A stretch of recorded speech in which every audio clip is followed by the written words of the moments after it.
Hidup kita sekarang ini semakin sengsara dan menderita disebabkan oleh karena Presiden Jokowi tidak melaksanakan Undang-Undang Dasar 1945 Pasal 33 yang asli secara benar.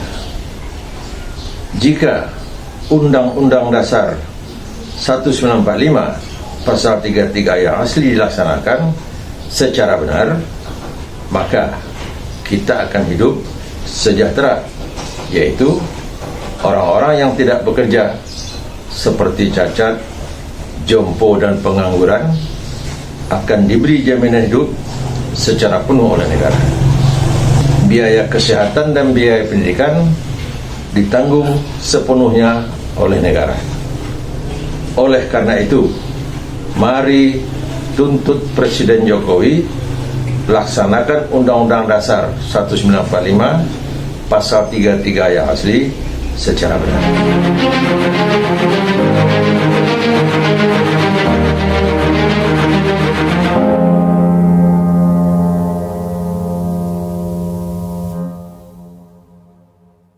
Assalamualaikum warahmatullahi wabarakatuh. Saudara-saudaraku sebangsa dan setanah air, sesi ini kami Pusat Studi Ekonomi Kekeluargaan akan menjelaskan Undang-Undang Dasar 1945 Pasal 33 yang asli sebagaimana yang dibuat dalam teksnya. Pertama-tama perlu kita ingat bahwa Bung Hatta menjelaskan bahwa dasar politik perekonomian Republik Indonesia terpancang dalam Undang-Undang Dasar kita dalam bab kesejahteraan sosial Pasal 33. Pernyataan itu disampaikan oleh Bung Hatta pada pidatonya sebagai Wakil Presiden RI dalam Konferensi Ekonomi di Yogyakarta pada tanggal 3 Februari 1946. Yang kedua, Undang-Undang Dasar 1945 Pasal 33 yang asli menyatakan kepada seluruh rakyat Indonesia bahwa bumi, air, dan kekayaan alam yang terkandung di dalamnya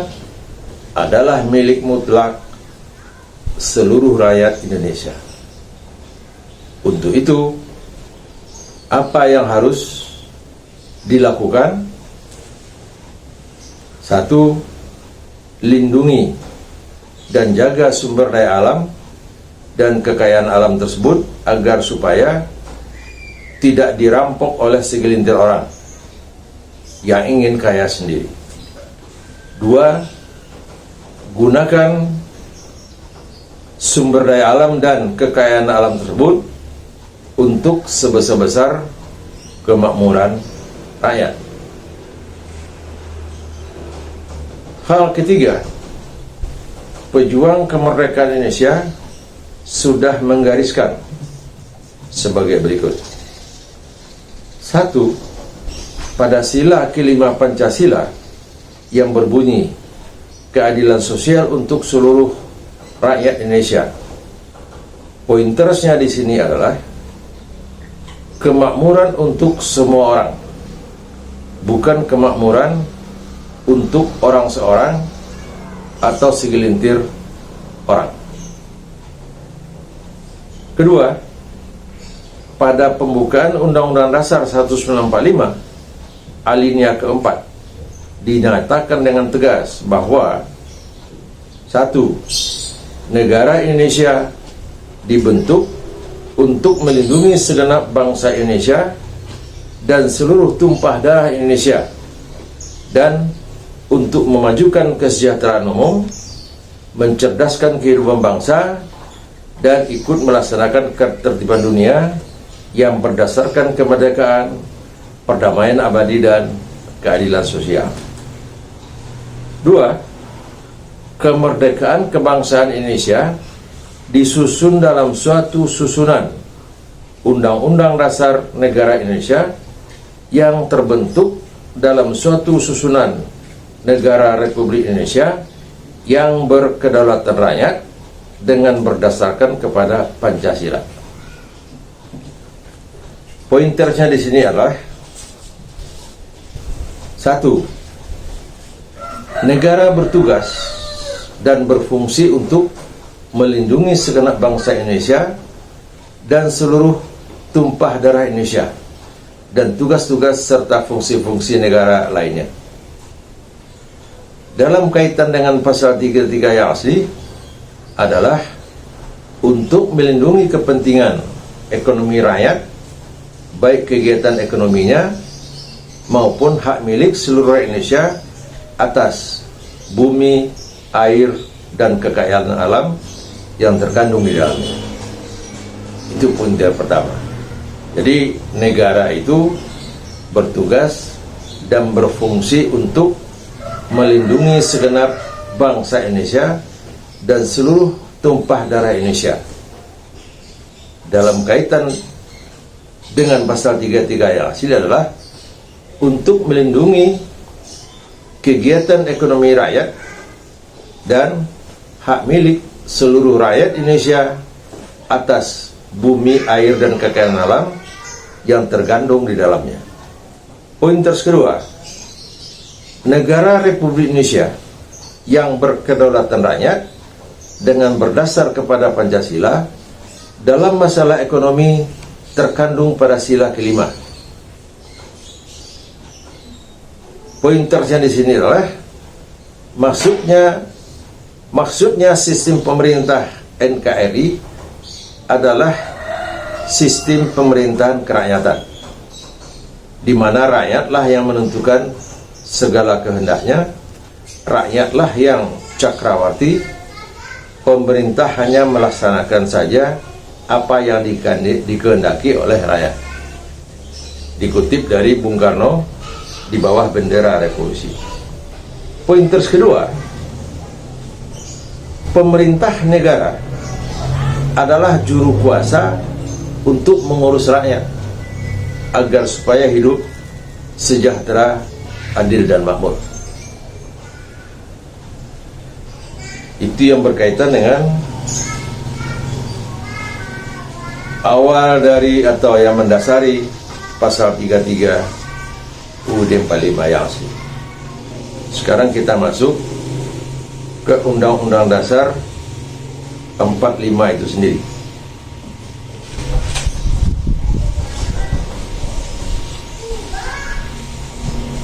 Ayat 1, perekonomian disusun sebagai usaha bersama berdasar atas asas kekeluargaan. Ayat 2, cabang-cabang produksi yang penting bagi negara dan yang menguasai hajat orang banyak dikuasai oleh negara. Ayat 3, bumi, air, dan kekayaan alam yang terkandung di dalamnya dikuasai oleh negara dan dipergunakan untuk sebesar-besar kemakmuran rakyat. Makna secara komprehensif Undang-Undang Dasar 1945 pasal 3 yang asli adalah sebagai berikut. 1. Ruang lingkup perekonomian Indonesia yang wajib dilindungi oleh negara meliputi: 1. Kegiatan ekonomi yang dilakukan oleh rakyat desa, yaitu petani, peternak, nelayan, dan pengrajin. 2. Kegiatan produksi untuk cabang-cabang produksi yang penting bagi negara. 3. Kegiatan produksi yang menyangkut hajat hidup orang banyak. 4. Kegiatan produksi untuk mengeksploitir sumber daya alam dan kekayaan alam. 5. Tanah sebagai faktor produksi utama dan merupakan pokok-pokok kemakmuran rakyat. Itu poin pertamanya.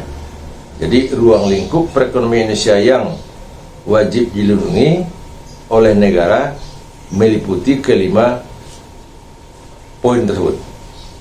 Kedua, kegiatan ekonomi yang dilakukan oleh rakyat desa, yaitu petani, peternak, nelayan, dan pengrajin, adalah kegiatan produksi dan kegiatan perdagangan diorganisir dan dikendalikan oleh rakyat desa berdasar atas asas kekeluargaan. Ini diatur dalam ayat 1. Jadi kegiatan ekonomi yang dilakukan oleh rakyat desa adalah kegiatan produksi dan kegiatan perdagangan diorganisir dan dikendalikan oleh rakyat desa berdasar atas asas kekeluargaan. Poin ketiga, kegiatan produksi yang tergolong cabang-cabang produksi yang penting bagi negara, cabang-cabang produksi yang menyangkut hajat hidup orang banyak, dan pengeksploitasian sumber daya alam dan kekayaan alam dikuasai oleh negara. Ini diatur dalam ayat 2 dan 3. Nah, di sini ada hal yang perlu kita perhatikan, yaitu mengenai dikuasai oleh negara. Ini apa maknanya? Menurut Bung Hatta dalam pidatonya pada Hari Koperasi 12 Juli 1977, dikuasai oleh negara dalam pasal 33 Undang-Undang Dasar 1945 tidak berarti negara sendiri menjadi pengusaha, usahawan, atau owner. Lebih tepat dikatakan bahwa kekuasaan negara terdapat pada membuat peraturan guna melancarkan jalan ekonomi. Peraturan yang melarang penghisapan orang yang lemah oleh orang lain yang bermodal. 4. Hal yang sangat perlu dipahami, bahwa hanya cabang-cabang produksi yang tidak penting bagi negara dan yang tidak menguasai hajat hidup orang banyak hanya boleh ada di tangan orang seorang. Jadi jelaslah di sini pasal 33 yang asli dari UUD 45 ini betul-betul kegiatan produksi dikerjakan oleh rakyat desa yang kecil-kecil, dan cabang-cabang produksi yang besar-besar itu dikerjakan oleh negara. Usaha swasta hanya boleh untuk cabang-cabang produksi yang tidak penting bagi negara dan tidak menguasai hajat hidup orang banyak. Makna ayat per ayat dari pasal 33 yang asli Undang-Undang Dasar 1945 adalah sebagai berikut. Ayat 1. Perekonomian disusun sebagai usaha bersama berdasar atas asas kekeluargaan. Memori penjelasannya menjelaskan dalam pasal 33 tercantum dasar demokrasi ekonomi. Produksi dikerjakan oleh semua, untuk semua, di bawah pimpinan atau penilikan anggota-anggota masyarakat. Kemakmuran masyarakatlah yang diutamakan, bukan kemakmuran orang seorang. Sebab itu perekonomian disusun sebagai usaha bersama berdasar atas asas kekeluargaan. Bangun perusahaan yang sesuai dengan itu ialah koperasi. Nah, ayat ini beserta memori penjelasannya menjelaskan bahwa 1. Kegiatan produksi dilakukan oleh masing-masing produsen desa, yaitu petani, peternak, nelayan, dan pengrajin, secara individual dan untuk tanggung jawabnya masing-masing. Memang demikianlah budaya produksi di desa. Kedua, agar supaya produsen desa mampu menghadapi mekanisme ekonomi pasar, maka produsen desa dihimpun menjadi satu entitas bisnis di desanya masing-masing tanpa menghilangkan statusnya sebagai produsen individual. Entitas bisnis tersebut dapat dinamakan Badan Usaha Milik Produsen Desa, disingkat BUMPD atau BUMPD. Kemudian, agar supaya BUMPD memiliki kemampuan bargaining untuk menghadapi mekanisme ekonomi pasar yang lebih luas, maka antar BUMPD dalam satu wilayah kabupaten dihimpun menjadi satu entitas bisnis kabupaten, dan ini dapat dinamakan dengan Koperasi Rakyat Desa Sejahtera, disingkat Koprades Kabupaten. Berikutnya, agar supaya Koprades Kabupaten memiliki kemampuan bargaining untuk menghadapi mekanisme ekonomi pasar yang lebih luas, maka antar Koprades Kabupaten dalam satu wilayah provinsi dihimpun menjadi satu entitas bisnis provinsi, dan ini dapat dinamakan dengan Pusat Koperasi Rakyat Desa Provinsi, disingkat Puskoprades Provinsi. Dan selanjutnya, agar supaya Puskoprades Provinsi memiliki kemampuan bargaining untuk menghadapi mekanisme ekonomi pasar yang lebih luas, maka Puskoprades Provinsi dihimpun menjadi satu entitas bisnis nasional, dan ini dapat dinamakan dengan Induk Koperasi Rakyat Desa Sejahtera yang ruang lingkupnya nasional, disingkat Inkoprades. Susunan badan usaha milik produsen desa yang tersusun secara sistematis dan hierarkis tersebut, mulai dari tingkat desa hingga tingkat pusat, dapat dilihat pada bagan skematis di bawah ini. Dari penjelasan tadi dapat diberi beberapa catatan sebagai berikut. Yang pertama, gambaran susunan badan usaha milik produsen desa yang tersusun secara hierarkis dan sistematis tersebut, yang dimulai dari tingkat desa, kabupaten, provinsi, dan akhirnya terpusat secara nasional, itulah yang dimaksud dengan perekonomian disusun sebagai usaha bersama berdasar atas asas kekeluargaan. Rangkaian kalimat tersebut di atas dapat lebih dipertajam lagi tanpa merubah pengertian aslinya, akan tetapi lebih memperjelas maknanya, yaitu menjadi kegiatan produksi dan perdagangan diorganisir dan dikendalikan oleh produsen desa berdasar atas asas kekeluargaan. Dalam hal ini menggambarkan di mana kegiatan produksi dilakukan oleh produsen desa, yaitu petani, peternak, nelayan, dan pengrajin, sedangkan perdagangannya dilakukan oleh BUMPD di tingkat desa bersama jajaran bisnisnya di tingkat kabupaten, koprades, provinsi, bahkan nasional. Dengan pengorganisasian produsen desa sebagaimana yang dijelaskan tersebut di atas, maka produsen desa bagaikan sebuah keluarga besar, mulai dari tingkat desa, kabupaten, provinsi, hingga nasional. Poin 2, sekalipun secara eksplisit tidak dinyatakan bahwa usaha swasta dilarang memasuki bidang kegiatan ekonomi produsen desa, namun secara implisit sudah sangat jelas sekali bahwa usaha swasta tidak diperbolehkan memasuki bidang kegiatan ekonomi produsen desa.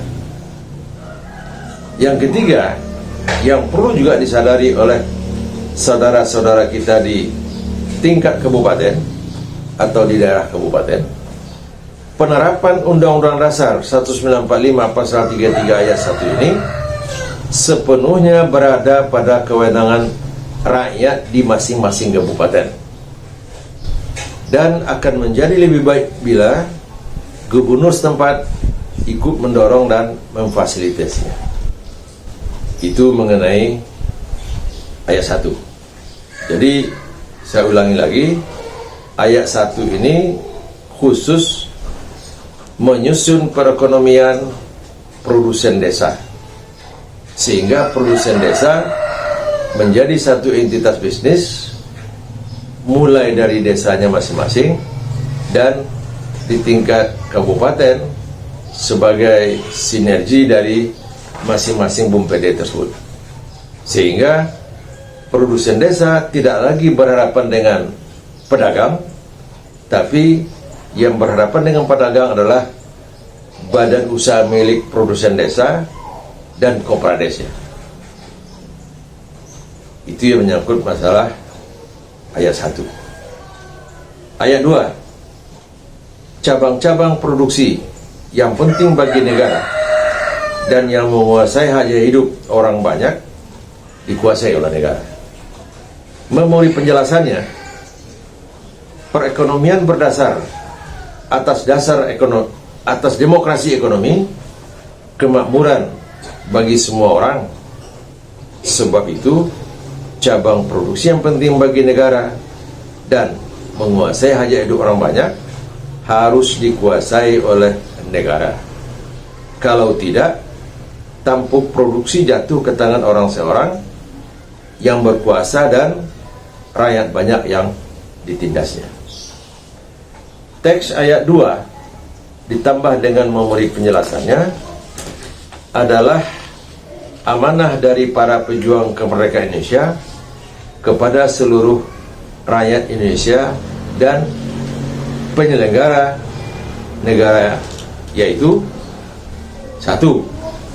Cabang-cabang produksi yang penting bagi negara dan cabang-cabang produksi yang menguasai hajat hidup orang banyak dikuasai oleh negara. Pengertian dikuasai oleh negara ini dijelaskan oleh Bung Hatta dalam pidatonya pada Hari Koperasi 12 Juli 1977, yaitu dikuasai oleh negara dalam pasal 33 Undang-Undang Dasar 1945 tidak berarti negara sendiri menjadi pengusaha, usahawan, atau owner.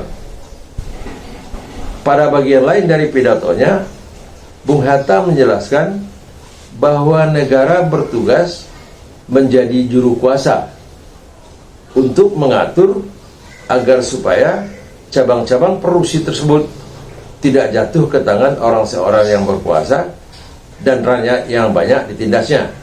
Demikian ditambahkan oleh Bung Hatta. 2. Pemerintah negara adalah juru kuasa, maka penyelenggara negara mendirikan suatu badan usaha untuk itu yang disebut dengan badan usaha milik negara, disingkat BUMN. Tentunya dengan karakteristik organisasi dan manajemen tersendiri sesuai dengan tugas dan fungsinya, yaitu maksudnya di sini adalah karakteristik organisasi dan manajemen BUMN ada beberapa. 1. Modalnya sepenuhnya atau 100% milik negara dan tidak boleh dalam bentuk saham atau terdiri atas saham-saham. Karakteristik yang kedua, pembentukannya tidak diperlukan badan hukum. Maksudnya BUMN tersebut tidak perlu berbadan hukum karena badan hukumnya adalah pemerintah negara itu sendiri. Ketiga, tujuan BUMN not for profit motif, artinya tidak bermotifkan memburu keuntungan, akan tetapi semata-mata hanya bertujuan untuk kemanfaatan ekonomis dalam rangka menunjang kegiatan perekonomian nasional. Jadi di sini kami tekankan lagi, BUMN tidak memburu keuntungan, tetapi hanyalah menciptakan kemanfaatan. Dalam bahasa bisnisnya, berada pada titik break even point, tidak untung dan tidak rugi. Keempat, tetap menggunakan prinsip-prinsip good corporate governance, yaitu kaidah-kaidah manajemen profesional. Ayat 3. Jadi ayat 2 intinya, cabang-cabang produksi yang penting bagi negara dan cabang-cabang produksi yang menguasai hajat dorong banyak dikuasai oleh negara. Maksudnya di sini negara mendirikan BUMN untuk itu dan dikelola secara badan usaha, cuman punya karakteristik tertentu. Pertama, modalnya 100% haruslah milik negara dan tidak terdiri atas saham-saham. Yang kedua, tidak perlu berbadan hukum. Yang ketiga, tujuannya not for profit motive, cukup pada titik break even point. Keempat, tetap menggunakan prinsip-prinsip manajemen, yaitu good corporate governance. Kemudian kita lanjutkan dengan ayat 3. Bumi dan air dan kekayaan alam yang terkandung di dalamnya dikuasai oleh negara dan dipergunakan untuk sebesar-besar kemakmuran rakyat. Memori penjelasannya menyatakan bumi dan air dan kekayaan alam yang terkandung dalam bumi adalah pokok-pokok kemakmuran rakyat. Sebab itu harus dikuasai oleh negara dan dipergunakan untuk sebesar-besar kemakmuran rakyat. Ayat 3 ini beserta memori penjelasannya menegaskan sejelas-jelasnya bahwa 1. Bumi dan air dan kekayaan alam yang terkandung di dalamnya sesungguhnya adalah hak milik mutlak rakyat Indonesia dan dipergunakan untuk sebesar-besar kemakmuran rakyat Indonesia. Ini adalah kata-kata penegasan dari pejuang kemerdekaan Indonesia, baik kepada seluruh rakyat Indonesia maupun kepada penyelenggara negara sebagai juru kuasa rakyat Indonesia. Itu poin pertama. Poin kedua, bumi dan air dan kekayaan alam yang terkandung di dalamnya dikuasai oleh negara. Maksudnya di sini bukan negara lah yang akan menjadi pengusaha atau berusaha. Negara semata-mata hanya menjadi juru kuasa untuk melindungi hak milik rakyat agar supaya selalu dapat dipergunakan untuk sebesar-besar kemakmuran rakyat. Amanah dari pejuang kemerdekaan Indonesia tersebut juga memiliki makna lain, yaitu bila mana ada oknum penyelenggara negara melakukan pengkhianatan terhadap amanah tersebut, maka seluruh rakyat Indonesia jangan ragu-ragu sedikit pun untuk melakukan penuntutan sesuai dengan ketentuan hukum yang berlaku, dan itu adalah suatu kewajiban konstitusional. Untuk mengelola sumber daya alam dan kekayaan alam, maka negara mendirikan suatu badan usaha yang ditugaskan untuk mengelolanya, yang disebut sebagai badan usaha milik negara, dengan karakteristik organisasi dan manajemen sebagaimana yang telah dijelaskan tadi.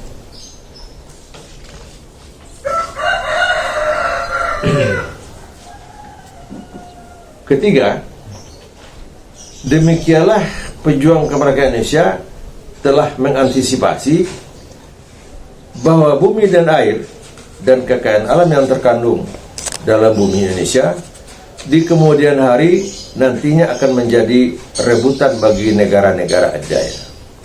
Oleh karena itu diperingatkan betul agar supaya setiap penyelenggara negara menjaga dengan sungguh-sungguh agar supaya bumi dan air dan kekayaan alam yang terkandung dalam bumi Indonesia tidak jatuh di bawah kekuasaan bisnis konglomerat.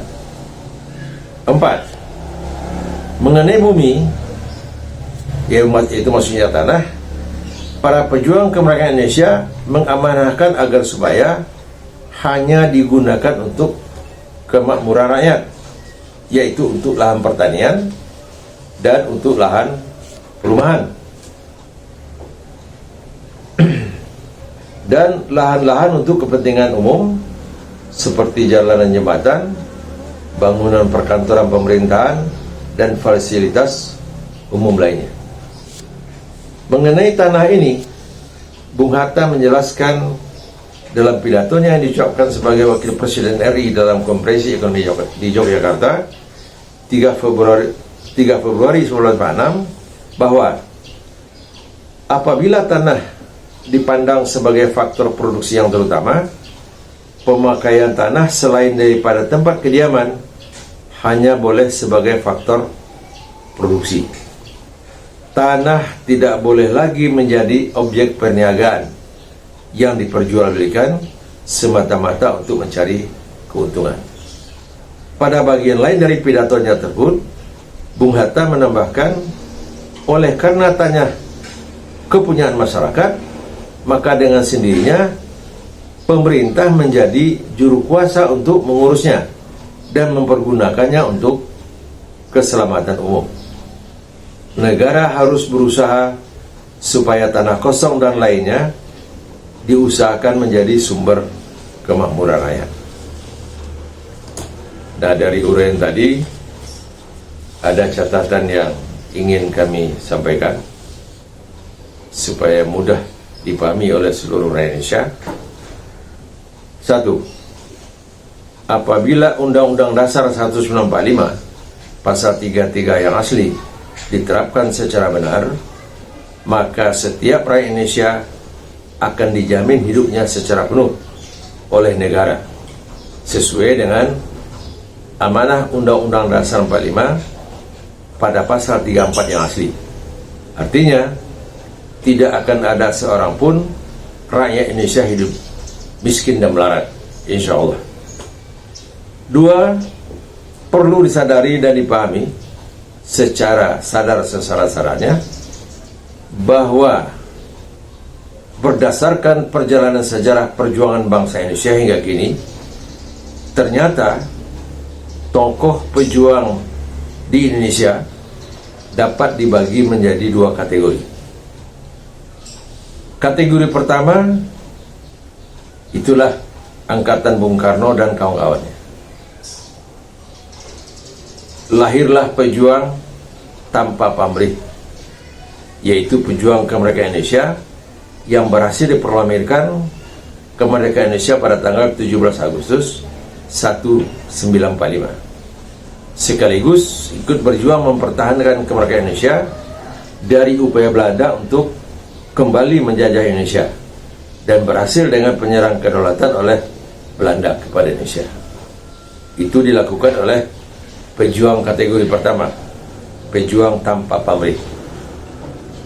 Yang kedua, muncullah pejuang demi pamrih, yaitu tokoh dan pejuang yang muncul semenjak era Soeharto hingga sekarang ini.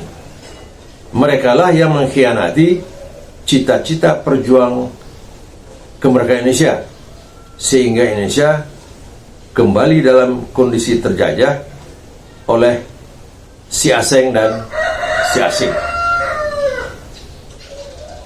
Demikian uraian kami dari Pusat Studi Ekonomi Kekeluargaan mengenai Undang-Undang Dasar 45 Pasal 33 yang selama ini bahkan dari mulai keberadaannya sudah diremehkan oleh tokoh-tokoh ekonom kita yang sebetulnya itu adalah suatu pemikiran Bung Hatta yang luar biasa, dan sistem ekonomi yang ada dalam pasal 33 ini kami Pusat Studi Ekonomi Kekeluargaan menamakan sistem ekonomi kekeluargaan.